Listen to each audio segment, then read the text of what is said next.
Hello, everybody. I'm Rick Newman with Yahoo Finance. Carly Fiorina, former CEO of Hewlett-Packard and 2016 Republican presidential candidate. Thank you for joining us.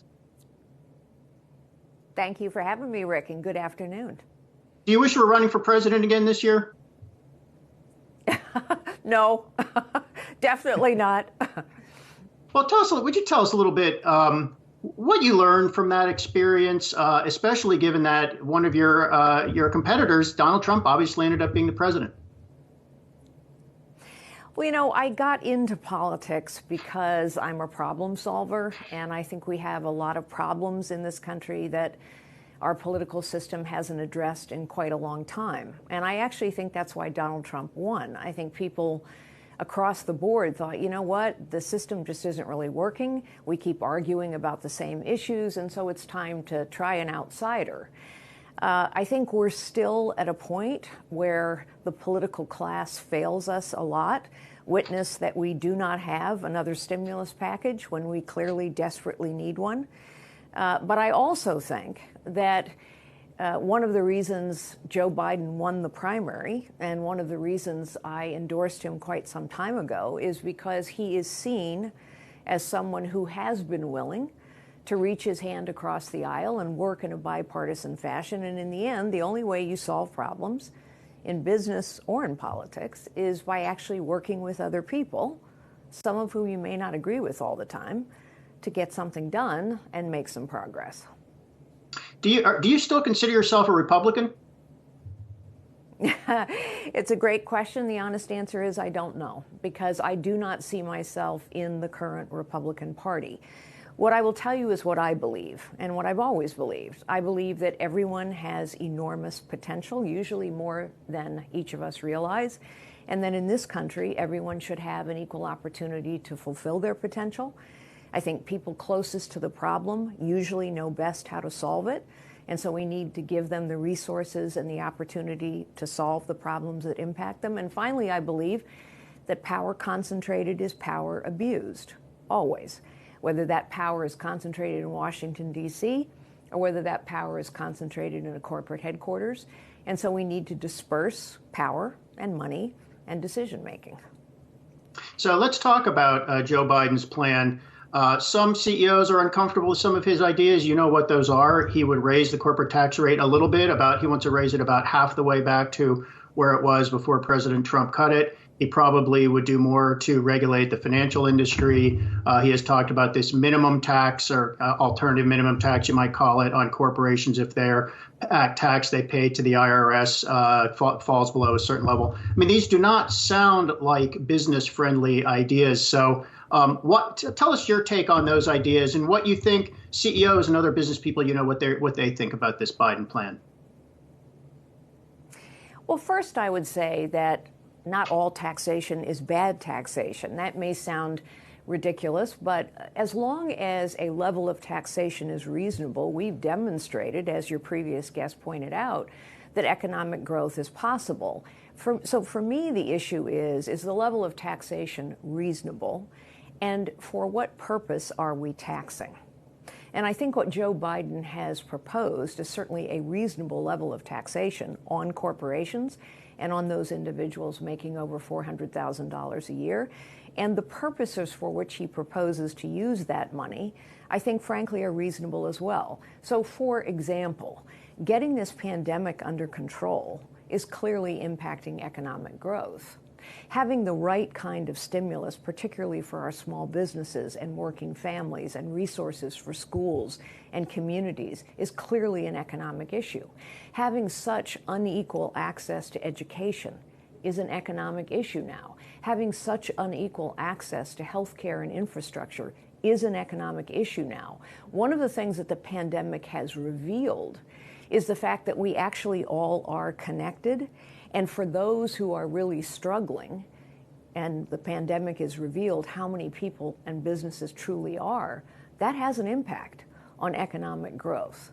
And so for all of those reasons, based on what Biden has put forward so far, I am satisfied that it is a reasonable plan, both in terms of how to tax as well as in terms of how to spend. So how would you prioritize the things that need to be done? I mean, you just ticked off a long list of things. Biden has way more on his website. He's been talking about way more. Some of them are social programs. Some of them are economic programs.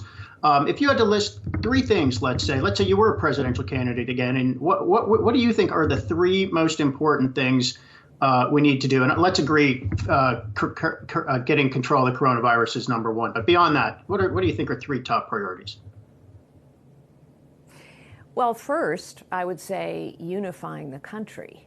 I know that sounds maybe too high in the sky, but the truth is this level of division and partisanship and rancor is not good for our nation, and it's not good for our economy. Witness the lack of a stimulus package in the last several months, which everyone agrees is necessary. So unifying the country is hugely important, I think, and it's one of the reasons why Joe Biden leads in the polls and won the primary, because people see that. Secondly, I think we do have to deal with the level of inequity, and I don't just mean economic inequity between families, for example. Our frontline workers, our critical workers are in many cases not able to make a reasonable living. We have to deal with that. It does have an economic consequence. But I also mean, for example, the disparity between how big businesses are surviving and thriving and how small businesses are surviving and thriving. Small business never has enough political clout in Washington. That's become very clear in the last 9 months in particular. 100,000 small businesses are probably gone forever already in this pandemic. That's hugely important. And so dealing with some of these structural inequities over the long haul, I think, is critically important. And then finally, of course, not throttling business. And that's why the level of taxation is important. It's why the level of regulation is important, not throttling business, so that when the pandemic is under control, a big if, I think, unless Joe Biden is in the White House, we need to make sure that those animal spirits are running. Just so the audience knows, you're not working with the Biden campaign. You've just endorsed him on your own, correct? That is correct. I am not working with the campaign. I actually haven't been in touch with the campaign. So, we hear from lots of business owners and business operators at Yahoo Finance, and it seems there are many who do not like Donald Trump personally, but they do think that his deregulatory agenda has been good for business in general, and that his tax policy has been good for business in general. And they're kind of reluctant to change, even though they know he's trouble in a lot of other ways. Is that your read on the business community? I mean, do you feel like the business community is just fed up with Donald Trump and ready for something else? Do you feel like the business community is split, or are they all in for Joe Biden? Well, it's hard for me to speak for the entirety of the business community, so I won't try. But what I will ask you and the audience to reflect on is how many businesses are willing to associate themselves or their brands with Donald Trump. And it's not very many. You don't see a lot of business CEOs going to the White House. You don't see a lot of brands associating with this president in any way. And I think that's telling. The other thing that I would say is, yes, I agree that generally speaking, fewer regulations are better than too many. Generally speaking, less taxation is better than more. But even in a time period when Donald Trump was lowering taxes and getting rid of regulations, economic growth in this country prior to COVID was not the best in history. It's not that 2.3 or so percent is bad, but it certainly isn't the best we've ever done. And so I don't think that our economy has been performing at full throttle during Donald Trump's tenure. And I think part of the reason for that is because we have these longer-term structural issues that we just have not been willing to deal with so far. I want to ask you about how different sectors and different companies have responded and reacted in the coronavirus pandemic. Obviously, lots of pressure on companies and workers. And it may be hard to generalize in this regard, but do you like the way you see the business community responding to this? And it's very difficult if your cash flow is down by 40% or more to keep workers on board. But do you like the way the corporate world is responding, or do you see things that trouble you? And if it's a mix of both, what do you like and what don't you like? Well, first, let me say, and it relates both to companies and how I see them behaving as well as to politics, leadership matters and character counts. It always does. But it particularly does in a crisis. And so what I've seen, look, I know how much companies contribute to better communities and a better nation every day, and they frequently don't get the credit they deserve for it. But what I've been really pleased by is I think companies have really demonstrated, not everyone, but most of them have really demonstrated leadership and character. And they've done so by declaring right from the beginning, the safety and health of our employees really matter to us. And they're the most important things. And the safety and the health of our customers really matters to us, even when it hurts our bottom line. And I think there are a lot of employees who really appreciate that and will remember it. And I think there are a lot of customers who will do the same as well. I do think that in general, the business community plays such a vital role in the quality of our nation, not just the growth of our nation. And so I would, as I always do, continue to encourage companies to make positive contributions, not just to the health and safety of their employees and their customers as they are, but also to the health and the safety and the unity of the communities in which their people live and work. This is a time actually now when I think business has gained credibility through this pandemic. And so I think business can continue to step up and play a really positive role in knitting the nation back together and helping to address some of these longstanding issues.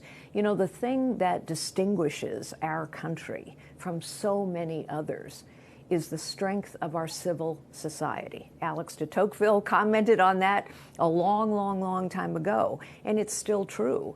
And businesses, of course, are the big players in civil society. Carly asked you a few moments ago if you still consider yourself a Republican, and you said you're not sure. Where is the home among the political parties at this point for what you might call the traditional sort of the pro-business Republican who favors limited government, but not, but also favors immigration and, civil rights and things like that. Where do those people reside at the moment? Or are they homeless? Well, that's a really good question. And I think a lot of people who believe, as you just suggested, and I certainly do right now, are in the Biden camp. And you've seen long lists of those people come out. I think that question can't totally be answered until after this election. If Trump wins this election, he will win this election with an even more fervent base of people than he went into. I mean, it's very clear that Trump's political strategy has been to re-energize his base and to bring more like-minded people to his base. And so if that's the future of the Republican Party, I don't know. I think there are a lot of us who are going to consider another option. On the other hand, if Trump were to lose, then I think there is perhaps an interesting conversation in the Republican Party by people who did not support Trump or his policies or his personality or character or leadership, is what I would call it, and who will begin a conversation about the future of the Republican Party after Trump. Well, I'm wondering, people are having these conversations now. It seems quite plausible Trump could lose, although like everybody, I don't know if the polls are right, and I think we all are learned not to get ahead of ourselves from 2016.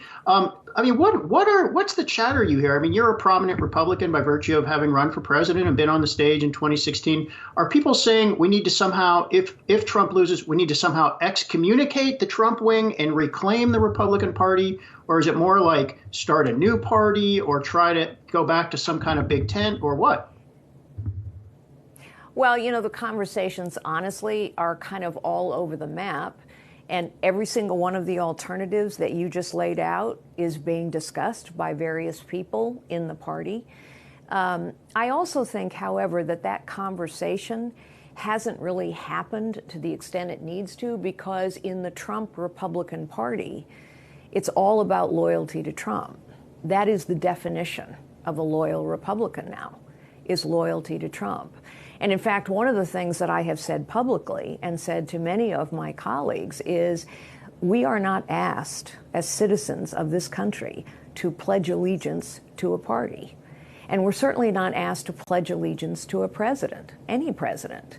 We're asked instead as citizens to pledge allegiance to a flag, one nation under God, indivisible, with liberty and justice for all, and to pledge loyalty to a constitution. And so I say all that to say this. One of the things that I think we would be well advised to get rid of a little bit is this feeling that we either have to be always loyal to one team or another. George Washington, many, many years ago, 1789 to be exact, said the trouble with political parties is they will come to care only about winning. And I think we've seen that. And so I just start from the point of view that becoming a loyal party member is not necessarily our highest order objective as citizens or as business people in this country. If Trump loses, maybe he will do the Republicans a favor and try to create his own party and sort of go off and do his own thing. There are rumors that he's going to create his own TV network. We'll see. But you said at the beginning of our session here, you said before you got into politics or when you got into politics. So you did get into politics. Are you still in politics? Are there things you want to run for or some role you want to have in the political world? Well, the answer to that is I don't know. And the honest answer is I didn't have a plan to get into politics. I didn't have a plan to run for president. But I do want always to make a positive contribution. And I am not afraid to take advantage of opportunities when they present themselves. And I thought there was an opportunity in 2016 for someone outside of the political world who understood how to solve problems. Many voters agreed with me. That's why I think, as I said, that Donald Trump was elected president in the end. So we'll see. We'll see what the future holds. But in the meantime, we have an election in, thank goodness, only 8 more days now. And I am fully occupied and fully satisfied, I must say, with the work that I do lifting up leaders, helping leaders become more effective, whether that's in the corporate world where I do a great deal of work or in the nonprofit world. Because as I said earlier, I think civil society, whether it's for-profit or not-for-profit, has to play a bigger role going forward. We can't just leave it to politicians and say, my job is to make money or serve the homeless. It's the politician's job to take care of everything else. I don't think that's worked very well. So in the last minute we have left, is there any advice you would give Joe Biden? If it were one single thing, whether it's his manner of presenting or the way he delivers his message or who he's trying to deliver his message to, anything you would suggest he do better? No, I would tell him to be who he is. He has said that he wants to be an American president, and that's what we need. So don't be the leader of the Democrat Party. Don't listen to your political operatives. Don't listen to all the folks telling you about what your policies need to be. Be who you are. And who he is, I think, is a collaborator. Who he is a decent, humble man of character who's willing to listen to anybody and work with anyone, and who's focused, I think, pretty singularly on unifying the nation. Who he is, I think, is actually what we need right now. Carly Fiorina, thank you so much. Carly Fiorina, former CEO of Hewlett Packard. Thanks for having me. And Republican presidential candidate back in 2016. Thank you very much. Thank you.